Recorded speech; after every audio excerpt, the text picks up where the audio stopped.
BJP കൺവെൻഷനിൽ കേന്ദ്രമന്ത്രി സുരേഷ് ഗോപി സംസാരിക്കുകയാണ് തത്സമയം. ജോർജിന്റെ പ്രസക്തി നിലമ്പൂരിൽ ഇനി തഴച്ചു വളരാൻ പോകുന്നതിന്റെ പശ്ചാത്തലവും ഇത് തന്നെയാണ്. ജനങ്ങൾക്ക് അവരുടെ ഇഷ്ടങ്ങൾ, അവരുടെ ഭക്ഷണത്തിന്റെ കാര്യത്തിലും അവരുടെ വസ്ത്രത്തിന്റെ കാര്യത്തിലും മാത്രമല്ല, അവർ ജീവിക്കുന്ന അന്തരീക്ഷത്തെ നയിക്കുന്ന ചടുലമായ തീരുമാനങ്ങളിലേക്ക് ഒരുപക്ഷെ ആത്മാർത്ഥമായ വളരെ പ്രണയത്തോടെയുള്ള രാഷ്ട്രീയ പ്രവർത്തനത്തിലൂടെ ഒരുപക്ഷെ മുന്നോട്ട് പോകുമെന്ന് വിശ്വാസമർപ്പിക്കാൻ പറ്റുന്ന വ്യക്തികൾ ഇനി രാഷ്ട്രീയത്തിൽ വളരെ പ്രധാനമാണ്. അങ്ങനെ ഒരു മുന്നേറ്റം നടത്താൻ ശ്രീ അഡ്വക്കേറ്റ് മോഹൻ ജോർജിന് സാധിക്കട്ടെ എന്ന് ഞാൻ പ്രാർത്ഥിക്കും, ആശംസിക്കും. പിന്നെ വിജയത്തെ സംബന്ധിച്ച് ഞാൻ അഭ്യർത്ഥിക്കുക മാത്രമാണ് വേണ്ടത്. ഞാൻ ഒരു കൺവെൻഷൻ ഉദ്ഘാടനം ചെയ്യുമ്പോൾ ഇതിൽ ഒരു വലിയ വൈരുദ്ധ്യമെന്ന് പറയുന്നത് ഏതാണ്ട് അവസാനത്തെ നന്ദി പറയുന്നതിന് മുമ്പുള്ള ചടങ്ങായിട്ടാണ് ഉദ്ഘാടനം വരുന്നത്. എൻ്റെ ഉദ്യമം എന്ന് പറയുന്നത് വളരെ വലുതാണ്. കാരണം അമിത്ഷാജിയൊക്കെ നടത്തുന്ന കൺവെൻഷനുകൾ ഞാൻ കണ്ടിട്ടുണ്ട്. അമിത്ഷാ മാത്രം സംസാരിച്ചാൽ മതി. പക്ഷേ ഇവിടെ ഇരിക്കുന്നതെല്ലാം അമിത്ഷാമാരാണെന്ന് എനിക്കിന്ന് ബോധ്യപ്പെട്ടു. ഒന്നും ഞാൻ പറയേണ്ടതില്ല. എല്ലാവരും എല്ലാ ഏരിയയും ടച്ച് ചെയ്തിട്ടുണ്ട്. അതിൽ ഈ പറഞ്ഞ BDJSന്റെ വക്താവ് സംസാരിക്കുന്നത് ഞാൻ കേട്ടിട്ടില്ല. NKC ശിവസേന ഞാൻ കേട്ടതാണ്. കണ്ണിയായ വിഷയങ്ങളെല്ലാം ഒരുപക്ഷെ വഴി തിരിച്ചു വിടുന്ന മറ്റ് നിങ്ങളുടെ ചിന്ത ഒരിക്കലും കണ്ണിയായ ഈ പറയുന്ന ഇടതിനെയും വലതിനെയും തിരസ്കരിക്കുന്ന തീരുമാനം നിങ്ങൾ എടുക്കുന്ന തരത്തിലുള്ള ചിന്ത, ആ ചിന്തയിലൂന്നി നിങ്ങളുടെ വോട്ടിംഗ് പ്രക്രിയ പോകരുത് എന്ന് പറയുന്ന നിശ്ചയമുള്ളത് കൊണ്ട് അവർക്ക് ഒട്ടും താല്പര്യമില്ലാത്ത, നിങ്ങൾക്കും ഒട്ടും താല്പര്യമില്ലാത്ത വിഷയങ്ങൾ, അത് ജാതി അടിസ്ഥാനപ്പെടുത്തിയായാലും ശരി തന്നെ, പ്രാദേശികത അടിസ്ഥാനപ്പെടുത്തിയായാലും ശരി തന്നെ, വികസനത്തിൻ്റെ തന്നെ വക്രവശങ്ങളുണ്ട്. അതൊക്കെ എടുത്ത് ചർച്ച ചെയ്ത് നിങ്ങളുടെ ചിന്താധാരയെ വഴിതെറ്റിക്കാനുള്ള ശ്രമമാണ് കഴിഞ്ഞ കുറേ കാലമായിട്ട് കേരളത്തിലെ ഇലക്ഷൻ പ്രചരണങ്ങളിൽ നടന്നിട്ടുള്ളത്. അതുകൊണ്ട് തന്നെയാണ് ചെമ്പ് പൊങ്ങി വന്നത്. അതുകൊണ്ട് തന്നെയാണ് പൂരം കലക്കൽ പൊന്തി വന്നത്. അതുകൊണ്ട് തന്നെയാണ് കലാമണ്ഡലം ഗോപിയാശാൻ പൊന്തി വന്നത്. അതുകൊണ്ട് തന്നെയാണ് RLV രാമകൃഷ്ണൻ പൊന്തി വന്നത്.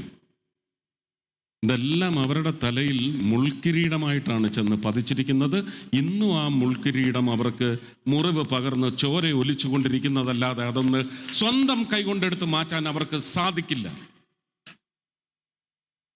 അപ്പോ ഒരു ഇലക്ഷന് വന്ന് നിൽക്കുമ്പോൾ തൻ മികവിനെ കുറിച്ച് സംസാരിക്കണം. താൻ എന്തിന് തെരഞ്ഞെടുക്കപ്പെടണം എന്ന അംശങ്ങൾ ചർച്ച ചെയ്താൽ നിങ്ങൾക്ക് ഉചിതമായ തീരുമാനങ്ങളിലേക്ക് എത്താനുള്ള വസ്തുവകകൾ അവരുടെ തന്നെ ഹൃദയത്തിൽ നിന്ന് നിങ്ങൾക്ക് ലഭിക്കും. അങ്ങനെ നിങ്ങളെ വശീകരിക്കാൻ പാകത്തിലുള്ള ഒന്നും ഉണ്ടായിട്ടില്ല. അന്ന് ഈ കഴിഞ്ഞ 10 വർഷത്തെ 9 വർഷത്തെ ഭരണത്തിൻ്റെ മികവ് കൊണ്ട് നിങ്ങൾക്ക് വ്യക്തമായിട്ട് അറിയാം. എങ്ങനെയാണ് ജനങ്ങൾക്ക് കിട്ടേണ്ടത് കിട്ടാത്ത അവസ്ഥയാക്കുന്നത്. അത് ആശാ വർക്കർമാരുടെ കാര്യത്തിലായാലും ശരി തന്നെ, PMAY പ്രധാനമന്ത്രി ആവാസ് യോജന ഞാൻ ഇന്ന് കാലത്തും പറഞ്ഞ വിഷയമാണ്.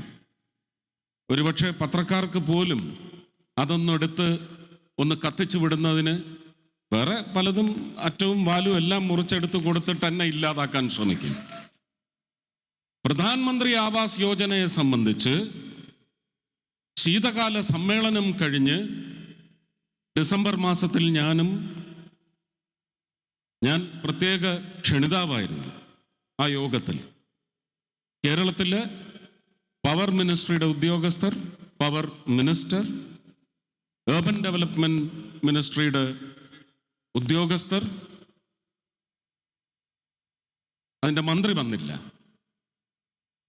ഇവരെല്ലാം ഒരു അവലോകന യോഗത്തിൽ വന്ന് പങ്കെടുത്തപ്പോൾ പ്രധാനമന്ത്രി ആവാസ് യോജനയെ സംബന്ധിച്ച് പ്രധാനമന്ത്രി പ്രത്യേകം ചട്ടം കെട്ടിയതിൻ്റെ പശ്ചാത്തലത്തിൽ ആ വകുപ്പ് കൈകാര്യം ചെയ്യുന്ന മന്ത്രി ഒരു ചോദ്യം ചോദിച്ചു, എന്താണ് കേരളത്തിൽ ഇത്രയധികം ആവശ്യം വളർന്നുകൊണ്ടിരിക്കുന്നത്? നൽകൽ വളരെ ശോഷിച്ച രീതിയിൽ പോയിക്കൊണ്ടിരിക്കുന്നത്. വകുപ്പ് സെക്രട്ടറി ഒരു സ്ത്രീയാണ്, IAS കാരിയാണ്, ഞാൻ പേര് പറയുന്നില്ല. അവരിതിന് മറുപടി അവരുടെ മന്ത്രി വഴി പറയുമെങ്കിൽ പറയട്ടെ. മുഖത്തടിച്ച മാതിരി പറഞ്ഞത് അത് ഞങ്ങൾക്ക് കേരളത്തിൻ്റെ സംസ്കാരത്തിന് ചേരാത്ത ഒരു പദ്ധതിയാണ്. പ്രധാനമന്ത്രി ആവാസ് യോജന എന്നത് PMAY എന്ന് പറയുന്ന ഒരു മുദ്ര അങ്ങനെ നിർമ്മിക്കപ്പെടുന്ന വീടുകളിൽ ചാർത്താൻ സാധിക്കില്ല. അത് ഞങ്ങളുടെ മലയാളി അങ്ങനെ ഒരു ഉപഭോക്താവിന്, അത് ഗുണപ്പെടുന്ന ഒരാളിന് അത് വലിയ മാനക്കേടാണ്, കുറച്ചിലാണ്.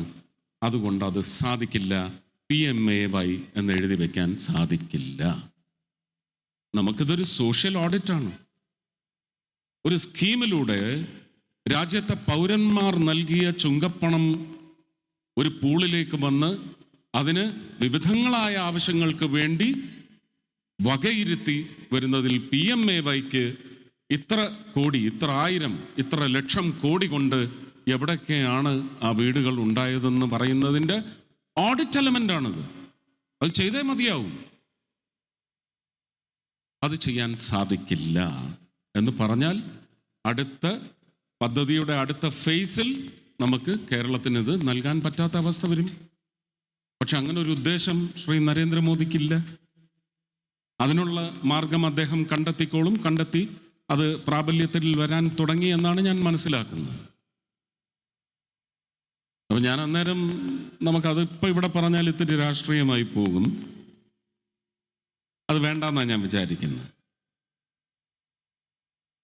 അത് ആ ചോദ്യം ചോദിച്ചതിന് അവർക്കൊന്ന് ചൂളിപ്പോവുകയല്ലാതെ ഒന്നും മറുപടി നൽകാൻ സാധിച്ചില്ല. 1 മണിക്കൂർ കഴിഞ്ഞ് ഉച്ചയൂണിന് മുഖ്യമന്ത്രി അവിടെ എത്തിയപ്പോൾ അദ്ദേഹത്തോടും മന്ത്രി ഇതേ കാര്യം ചോദിച്ചു. അപ്പോൾ ബഹുമാന്യനായ മുഖ്യമന്ത്രി അല്ല, അത് ഇവിടെ നടക്കില്ല, അത് എൻ്റെ ജനങ്ങൾക്കത് വലിയ കുറച്ചിലാണ്, അത് നമുക്ക് വേണ്ട. അപ്പം ഞാൻ ചോദിച്ച ആ ചോദ്യം, വകുപ്പ് സെക്രട്ടറിയോട് ചോദിച്ച അതേ ചോദ്യം ഞാൻ അദ്ദേഹത്തോട് ചോദിച്ചു. ഞാൻ വിചാരിച്ചത് അദ്ദേഹം പൊട്ടിത്തെറിക്കുമെന്നാണ്. പക്ഷേ ഞാൻ വളരെ മോശപ്പെട്ട രാഷ്ട്രീയക്കാരനാണ്, അല്ലെങ്കിൽ ഞാനൊരു രാഷ്ട്രീയക്കാരനെ അല്ല, അദ്ദേഹം മുന്തിയ രാഷ്ട്രീയക്കാരനാണെന്ന് തെളിയിക്കുന്ന തരത്തിലാണ് അദ്ദേഹത്തിൻ്റെ റിയാക്ഷൻ അന്നുണ്ടായത്. ഞാനതിനെ ആദരിക്കുന്നു. പക്ഷേ ആ ആദരവ് ഞാൻ ഇവിടെ നിന്ന് പ്രഖ്യാപിക്കുമ്പോഴും ഞാൻ അദ്ദേഹത്തോട് പറയുന്നു, ഇത് ക്രൂരതയാണ്, കൊലപാതകം ചെയ്യുന്നതിന് തുല്യമാണ് എന്നെനിക്കിവിടെ നിന്ന് പറയേണ്ടി വരും. പാവപ്പെട്ടവന് ഒരു മാനക്കേടും ഒരു അഭിമാനക്കുറവും ഒന്നും ഉണ്ടാവില്ല. അവന് വേണ്ടത് ഒരു കൂരയാണ്. ഞാൻ എത്രയോ സ്ഥലങ്ങളിൽ ചെല്ലുമ്പോൾ അതെൻ്റെ ഉത്തരവാദിത്വം അല്ലെങ്കിൽ പോലും വീടുകൾക്ക് വേണ്ടി യാചിക്കുമ്പോൾ സർക്കാരിൽ പോകൂ, 3 സെന്റ് സ്ഥലം കൈക്കലാക്കൂ, അനുവദിച്ച് നേടിയെടുക്കൂ. ലൈഫ് മിഷൻ സംസ്ഥാന സർക്കാരിൻ്റെ പദ്ധതി ആയതുകൊണ്ട് ഞാനതിനെ കുറച്ച് കാണുന്നില്ല. Life mission, PMAY, Awas Yojana, ഇതുവഴി നിങ്ങൾക്ക് വീട് കിട്ടും. ഇല്ല, അതൊന്നും നടക്കത്തില്ല. സാറിങ്ങിത എന്ന് പറയുന്നവർക്ക് അങ്ങനെ ചോദിക്കണമെങ്കിൽ അഭിമാനക്കുറവ് വേണ്ടേ? ഒരാളുടെ കാര്യത്തിൽ പോലും അതുണ്ടായിട്ടില്ല. അവർ 10 പേര് കേൾക്കെയാണ് ആ ഒരു അഭ്യർത്ഥന മുന്നോട്ട് വയ്ക്കുന്നത്. ഇപ്പോ ഭാരതീയ ജനതാ പാർട്ടി ഈ ഇലക്ഷന്റെ ബഹളം കഴിഞ്ഞാൽ പുതിയ ക്യാമ്പയിനിലേക്ക് പോവുകയാണ്. ഞങ്ങൾക്ക് ഒരു കുറച്ചിലുമില്ല, ഞങ്ങൾക്ക് കൂര വേണം, ആ കൂര തരൂ നരേന്ദ്രമോദി എന്ന് പറയുന്ന ക്യാമ്പയിനിലേക്കാണ് ഭാരതീയ ജനതാ പാർട്ടി NDA സഖ്യം ഈ ഇലക്ഷൻ കഴിഞ്ഞാൽ പോകുന്നത്. അതിന് ശക്തി പ്രാപിക്കുമ്പോൾ ഈ കുറച്ചിലിൻ്റെ കാര്യം പറഞ്ഞ നേതാക്കൾക്കൊക്കെ പിന്നെ എവിടെ പോയി മാനക്കേടിൻ്റെ പേരിൽ പോയി ഓടി ഒളിക്കേണ്ടി വരുമെന്ന് അതിനുള്ള സങ്കേതങ്ങൾ അവർ.